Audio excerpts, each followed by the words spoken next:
How to merge clips in NanoBanana.ai. First of all, open your preferred web browser and go to NanoBanana.ai website. Make sure you are logged into your account to access all features. Once you are on the website, click on Start Editing. Here you will see options like Image Edit and Text to Image. NanoBanana.ai doesn't currently support uploading or merging video clips directly within the platform. If you want to merge clips, the best approach is to create your images or AI-generated visuals in NanoBanana.ai and export them.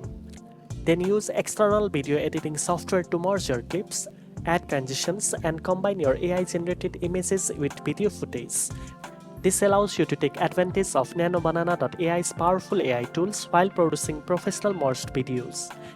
While NanoBanana.ai doesn't natively merge video clips, you can still enhance your video project by combining AI visuals and external video editing software. Now you know how to handle merging clips in NanoBanana.ai and integrate AI visuals into your video project.